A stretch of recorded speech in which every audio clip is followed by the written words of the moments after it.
Hello, today we're going to be making an elephant ear, but we're not going to do it the traditional way with the cinnamon and sugar. We're just going to be using it as more of a bread for our pita today. It's going to look like a taco shell, but I'll show you how to get that done. So for this, we're going to need 1.5 cups of milk, 1 teaspoon of salt, 2 tablespoons of white sugar, 3/8 cup of shortening. I'll be using vegetable shortening, the Crisco vegetable shortening.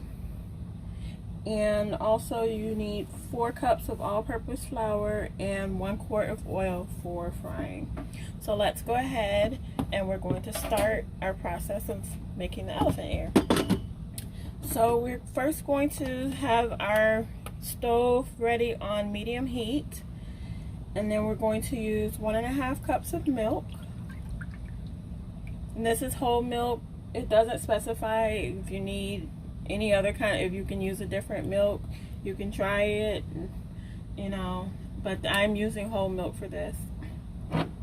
And then the next thing you'll do is add the 2 tablespoons of white sugar to the mix.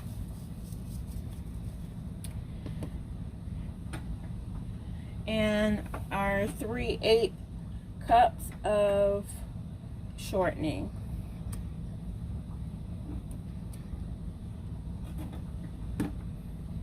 And all we're going to do here is blend this up and let till the shortening melts. And once the shortening dissolves, then we're going to take it off our heat and we're going to allow it to cool so that we can add our yeast.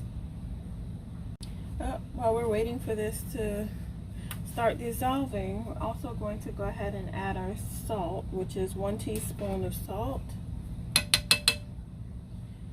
And we are going to, it's starting to dissolve already.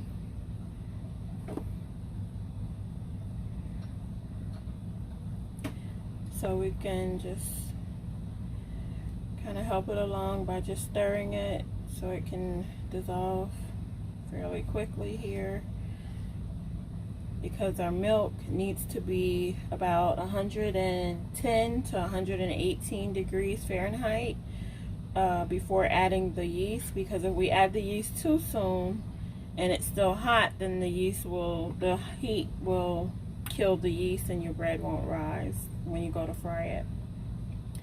So you just kind of want to, and also you're making sure that the sugar and the salt also dissolve. So you just want to get a really good stir in there.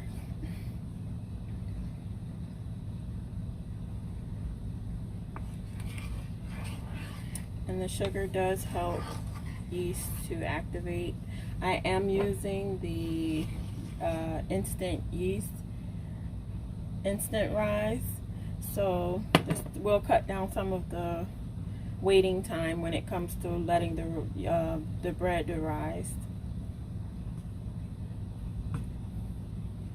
So just a little bit longer on this, and we should be good to go. So while this continues to melt, we're just going to go ahead and measure out our yeast. Oh, left a little sugar in the cup, so we're going to add that. Don't want to skimp on the ingredients. So we're just going to scoop out 2 tablespoons of yeast. Or if you have it, you can also purchase the packets.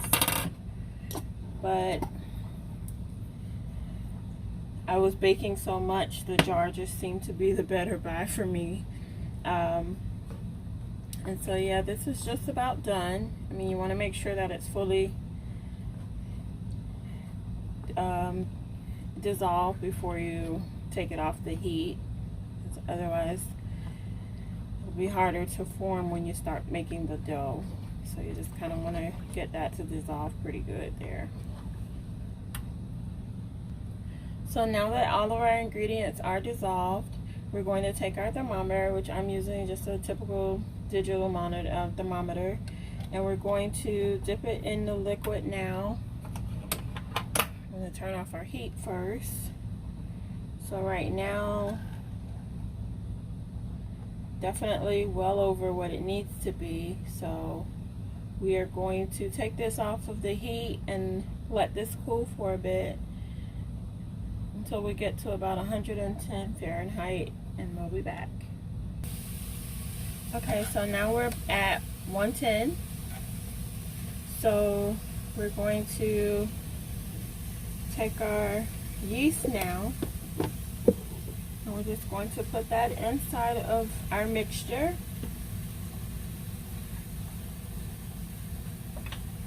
And we're going to stir it just a bit.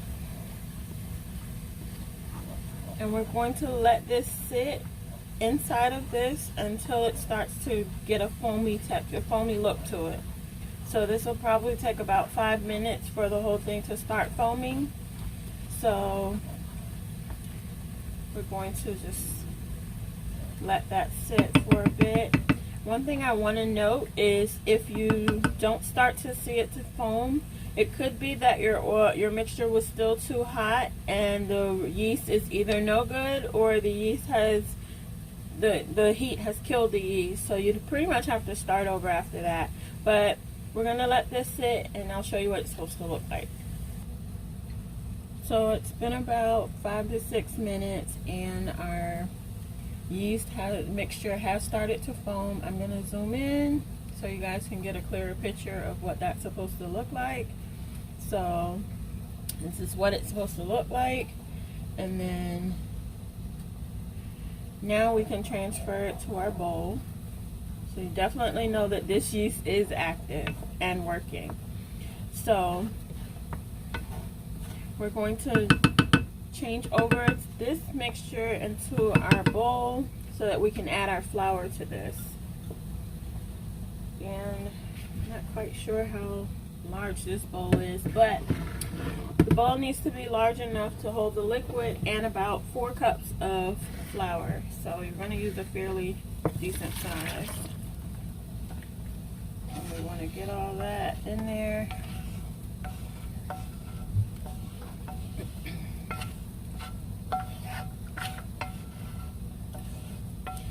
So, and you can or cannot, if you don't want to go the extra step, you can sift your flour if you'd like an airier bread. For this video, I am not going to go through the trouble of sifting, but we will add our 4 cups of flour. So now we're going to start adding our flour. And you kind of want to start stirring it in. Don't forget to level off your flour. By leveling off, I mean once you get it, just make sure it's even, make sure there's no air in between, leveled off. So this is going to start to thicken, and you may have to switch from the spoon and to start using your hand because your dough is actually starting to form. I am doing this by hand. You always have the option to use your machine. For this, I don't want to do the extra cleanup, so I am just going to use my God-given hands and make a mess. I can always wash my hands. So we've added 2 cups and our dough is starting to form. It's still very sticky. I'm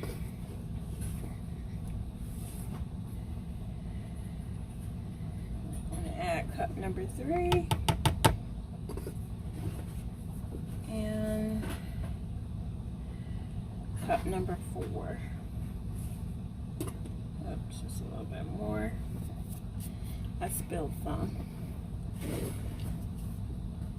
And so we're going to mix this up as much as we can with the spoon, but as you can see, it's starting to get a little bit harder, and you want to incorporate all of this flour. So the best thing to do is at some point to start using your hand to kind of start shaping that and pulling all the flour into the dough.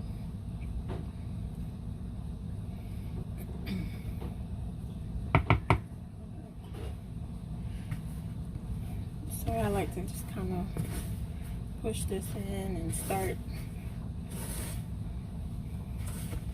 Really getting this together here. I want to get down to the sides.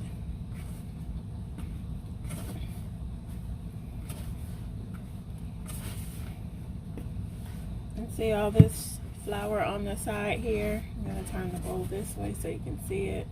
All this flour here needs to be incorporated in this dough. So that's something the spoon would have you here all day doing. So it's better to just start kneading it with your hand and start pulling in that extra flour.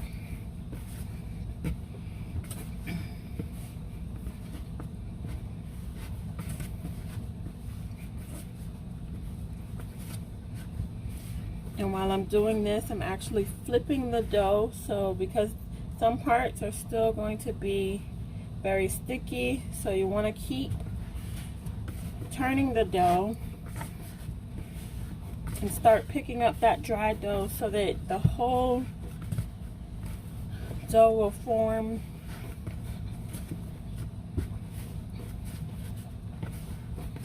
And if it starts to get a little flaky for you, and you just feel like it's too dry, which I don't really think it will with these measurements, you just kind of have to give it some time and be a little patient with it. Of course, dough making is never the simplest thing to do, but the outcome is well worth it. So we're just going to keep kneading our dough until we get to the right consistency. And this is just me trying to pick up the rest of the flour in here.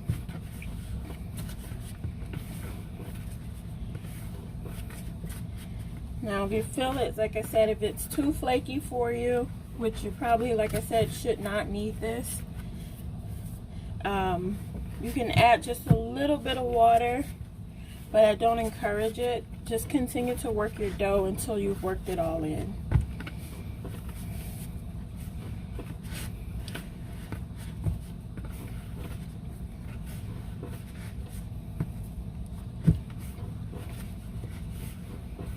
And you can use your counter space or whatever space is best for you. I'm using a glass top stove, and I'm not going to switch over to another station. So I am going to clean off my stove because I have extra flour here. I'm going to clean off the stove, and I'm going to continue my kneading on the stove top. So I've cleaned off my stove top, and I'm going to just continue to knead this. I'm not adding flour to it because I don't want the dough, notice it's not sticking. So I think the oil from the shortening actually helps with that. So we're just going to continue to just kind of knead this out. I will tell you, if your stove has black stuff going around that will come off, the dough will pick it up. So if you have that, you don't want that to incorporate itself into your dough, because obviously that's old cooked food, so you want to avoid that. Maybe you can place down a mat or a cutting board or something like that on there. Just want to keep incorporating, folding and incorporating. Or we have some pieces falling off, just pick them back up and keep kneading the dough.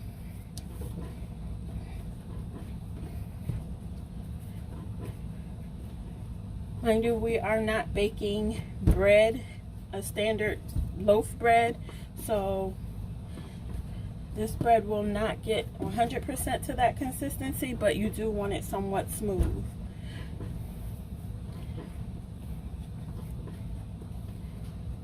And you see we still have some dryness here, so we're just going to continue to knead.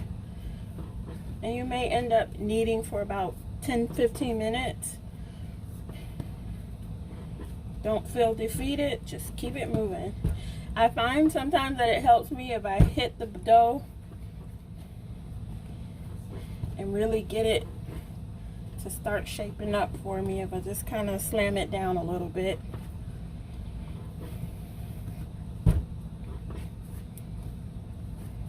So now if we were making a regular loaf bread, then you'd need this to be, where it looks a little lumpy, you'd need that to be completely smooth. But because we're not making that, the little lumps are okay as long as it's not dry flour. Alright, so our dough is complete, and we've cleaned our bowl, same size bowl that we used before, because you need to have the bowl large enough to allow the bread to rise. So I'm going to lightly spray this with vegetable spray, and I'm going to set this in here, and this needs to rise for 30 minutes. And remember, I use rapid rise, so I really don't need to let it sit for 30 minutes, but I find that it still works best with the weight.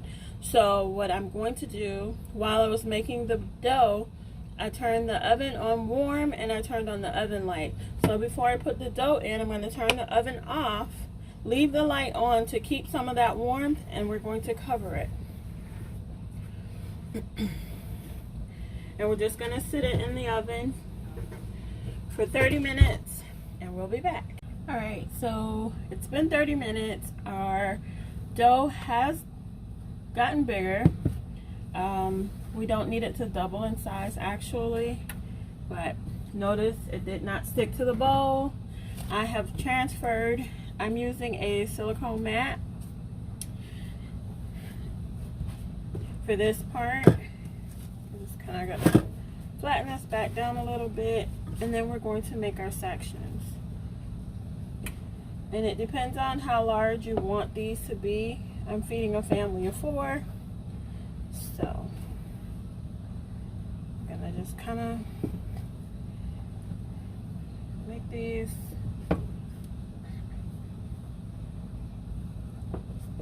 like so. I was so excited when I got this thing. Oh my god, you guys just don't know.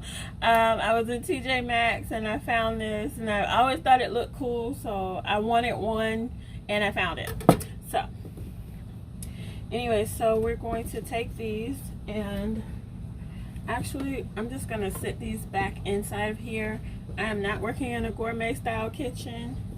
My kitchen is tiny, so I need as much space as I can get to work. So I'm just going to set those pieces that I'm not using back in the bowl, and I'm going to work with these pieces one at a time.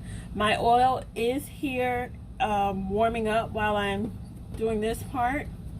One thing I will recommend is to have at least 2 to 3 of these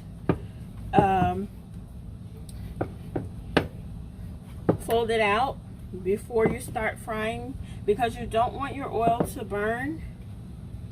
And if you're working alone, it definitely can be a challenge. So you just kind of want to roll out a few. I'm not going to make these that large. I'm working, just kind of want to get a good circle going on here. And it also depends on the size of your pan. You want a good size pan. I'm using a cast iron pan right now, and this is probably about the 11-inch size. Doesn't have to necessarily be perfect. If you've been to the fair, you know that elephant ear is never a perfect circle. I did say that I'm using these for my sandwiches, so I kind of need them to have at least some kind of a shape, so when it folds, it can actually look like somewhat of a taco. So I'm going to go ahead and get with the second piece, and I'm just going to roll this out just the same. We are frying these on approximately 350 degrees.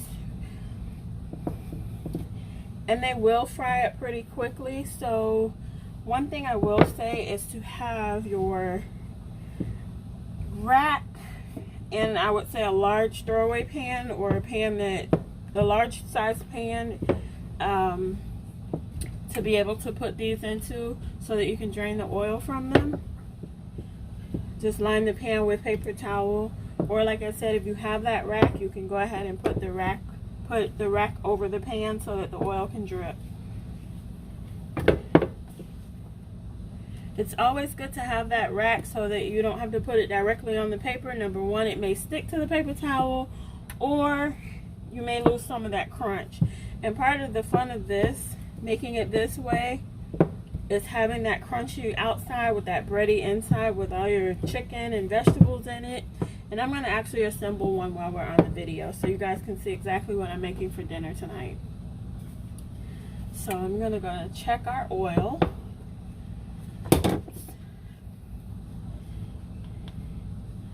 See how close we are to being ready to fry. I'm going to turn this up a little bit. So if you have numbers, I would probably set this at about an 8. And that should give you 350 about. So, or if you're lucky enough to have a digital camera, a digital oven or stove where you can just set it to 350, awesome. I would love to have one day. But for now, I have what they gave me, so I'm gonna work with it as best I can. So we're looking, the oil is rapidly rising, so we're going up. We're about 240 right now, so about another 100 degrees. I'm going to try and move one of these so that I can go ahead and wrap a third one.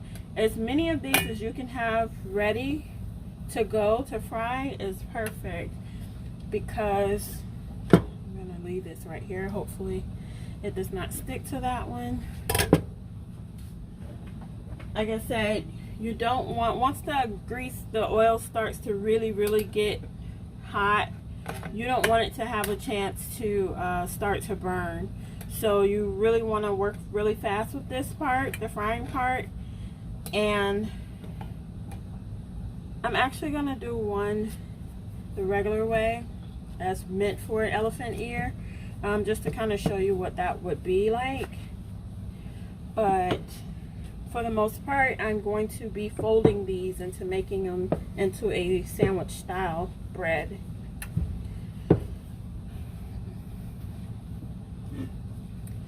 Lucky me, I will get to have a elephant ear tonight.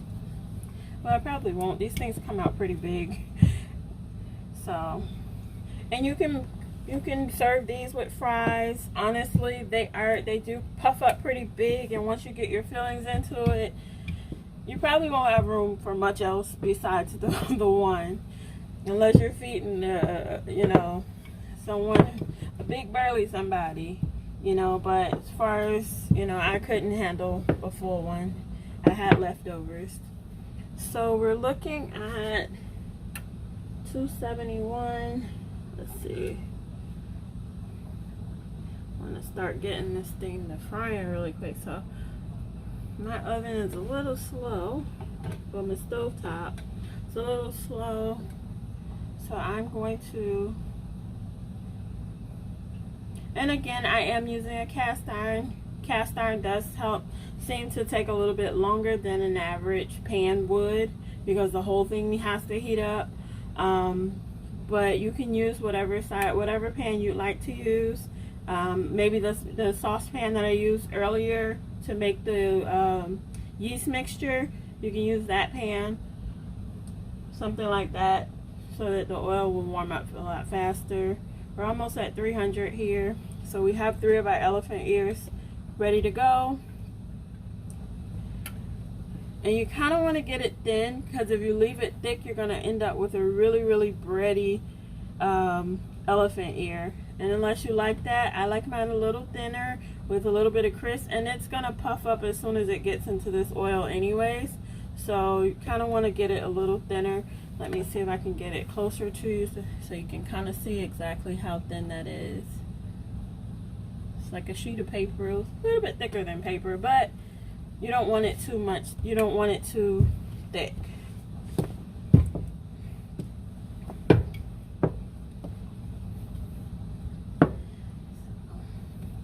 And you'll see, like I said, that they'll start to, oh great, that's not sticking, so that's awesome. Well, we can keep going on the rolling. We're just about there for the frying of these things. But I want to have, like I said, as many rolled out as possible so that I can make my life a lot easier. We're just about at 320 now, so this will probably be the last one I can get in. You really don't want to go over the 320, 350 trying to fast fry, because it will burn very quickly and you won't get the desired effect of what you're trying to do. Oh, so we're running out of space here. Let me see if I can pile this on top of this so I can have some more space. And I am using this mat because I don't want anything from the stove to rub into my dough. I did clean it, but I'm kind of particular about that. So that's strictly up to you. If your stove top is clean and you want to roll this into there, because like I said, this dough is very sensitive and it will pick up any and all of the things that a regular scrub. Maybe we should try that. You know how you cook on the stove and you get stuff all into the eye on the glass top and you spend hours scrubbing? The first time I've tried to roll dough on top of my stove top, I had black stuff all inside of my dough. I was like, really? So maybe you just make some dough and rub it on the stove top and get all that black stuff off. This one might be a little big for our... So we are at 350 and I am going to turn the camera now to our oil. Hopefully you guys can see that. And we are going to drop our first. And do not splatter this. Trust me, you don't want to splatter this.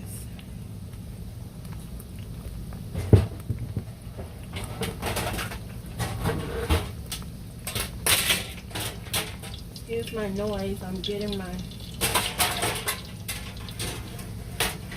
pan and my... So you're pretty much going to fry on one side for about a minute before you try and flip it around. You see how you're getting that air pocket here. So this is the setup. This is my pan and my rack.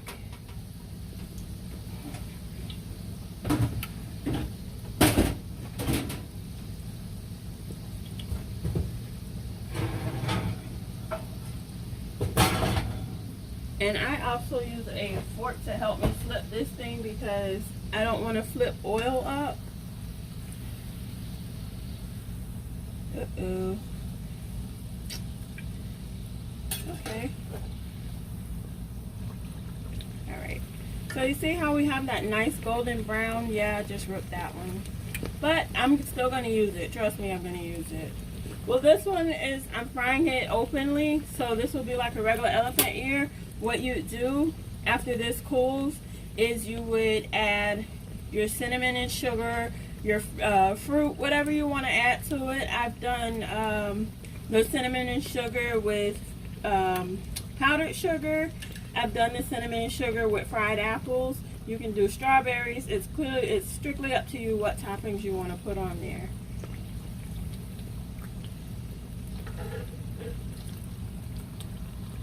You want this to fry kind of quick, but not too quickly. That's why 350 is probably about the safest temperature to fry this on, because you don't want it. You want it to be able to get rid of some of that oil. So we're gonna flip this back over, and this one is just about done. Again, I say this does not have to be a perfect circle, so you don't have to worry about going to get a cutter and cutting it and measuring it. These things are made to look this way. That's why it's an elephant ear. And so we're going to turn this a little bit, get all that oil, excess oil off, and we're going to transfer this to our rack. And so now, the ones for my dinner,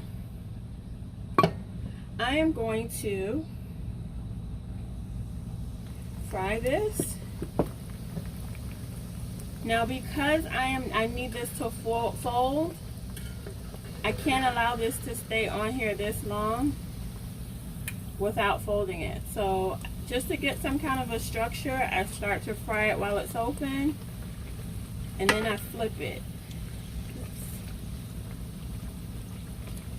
And once it takes its shape, it's kind of over. So this one is going to be a little lopsided, but that's large enough for me to get everything in it I need. We just have a little extra bread on this one.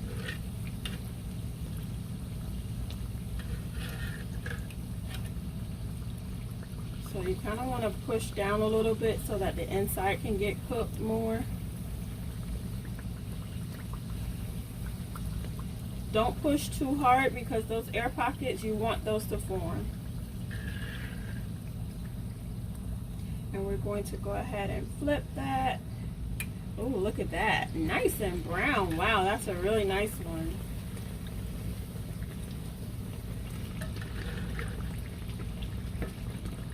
And I do recommend doing these one at a time. Trying to do more than one, you will end up burning them. So, and what we're doing, like when we flip it on the outside first, or when we put it in straight, it kind of cooks and helps it to start forming on the other side. Let's take a look under there. I'll give it a few more seconds and then we'll take that one off. Beautiful brown, golden brown here. Yep, and so we're going to take this one off. I'm going to try and flip it over and show you what that was starting to do. See? That's why I say a few seconds on these things can change your whole life. So you kind of have to be ready and to go on these. So now again, we are going to take another one. And remember, the oil is still frying when you take these out, so you don't want the oil to have a chance to start to burn. So you want to move as quickly as possible with these. And the more it sits empty, the hotter the oil gets. I'm going to flip this over. Do it very carefully up. And we are going to make our flip.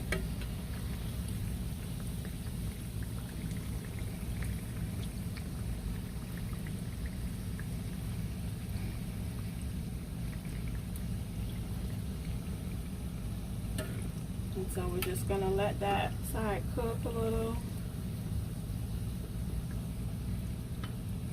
Now if you want them more uniform like that, by all means, you can measure out your dough how you like. This mat that I'm using does have circles on it, so if you want to get one of these, I got this from Michael's for about $6. Or you can order it online on Amazon. I'm sure you can find them there. It's just a regular silicone mat. This one is by Wilton Enterprises. And it's mostly used for like fondant, but you can always use it for dough as well.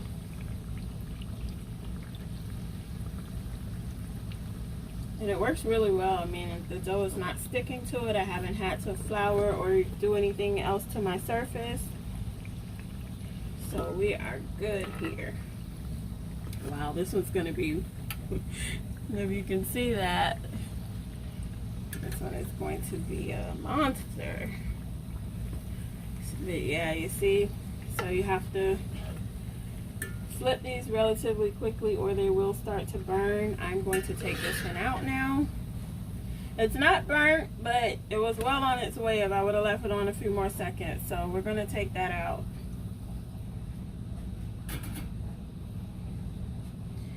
And this is the last one that I have prepared.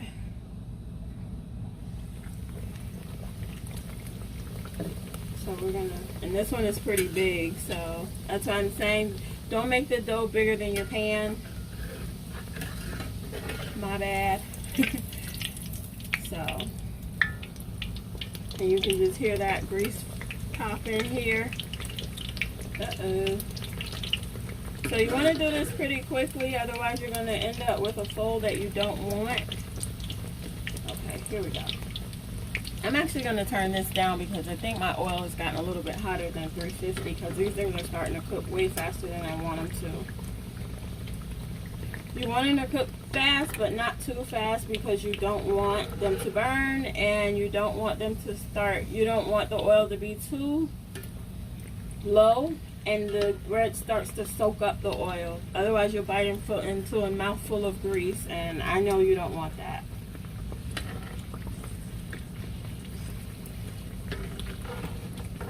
I'm just moving this around because you see how you get those bumps in the dough. So when you get those rises, those air pockets, you want to move the dough quickly, because one part will burn. The part with the bumps will start to burn, while the rest of the bread is nice and light, because it's not sitting directly in the oil like those parts. Oh, we have a break off.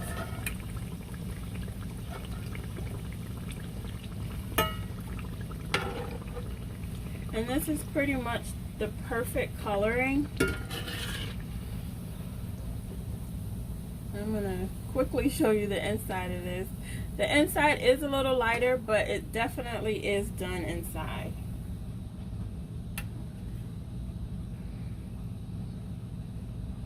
So I'm gonna go ahead and continue. I have a few more and I will be back. Alright guys, so we're all fried up. We have our tacos ready to go. And while our dough was rising earlier, I was a busy bee. I prepared this whole platter so it'll be easier for me to go ahead and assemble these. So I'm going to start with a little one. And so I'm just going to put in some lettuce. Not too much. And add in my tomatoes. Some olives. I absolutely love olives. Oh my god. So add in my olives and my banana peppers. Actually, you know what I forgot to do? Duh. I forgot to add in my chicken. So I got on my little Foreman grill and put in my chicken. I'm just going to add it right on top of here and keep going. So here's our banana peppers, and I absolutely love grilled onions and bell peppers. And then I made a little cheese sauce. I'll show you that. Let me see if I can sit this down really quick. And this is sharp cheddar cheese, white cheese, and a mixture of mozzarella and provolone cheese. And so we're just gonna drizzle a little bit of that across here. Oh my god, that looks so delicious. Oh my goodness, I cannot wait to have this. Just a little bit more. Oh my god. This is going to be a delight for sure. So, okay, there we go. And to add on, I'm going to be using a little bit of this Bolt House Farms ranch dressing. You can use the ranch dressing. You can use mustard. It's good. It's up to you what sauce you use, but I'm just going to go ahead and add a little ranch to this.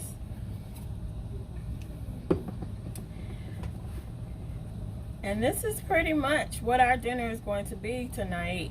But this thing is gorgeous. It's delicious. I don't know if you'll hear it. I don't know if you heard that. It has a little bit of a crunch to it, but it's really soft inside. So it makes for the perfect sandwich bread. Oh my god, that is going to be absolutely delicious. So I've plated it. Like I said, you can serve this with fries. But I hardly think that my family is going to be able to make it to the fries, so I'm just going to leave it here. But you can feel free to use any size that you'd like, any sauces that you'd like, or even any meat. If you really wanted to make this into a Mexican taco style, you can saute the chicken in taco seasoning or something like that.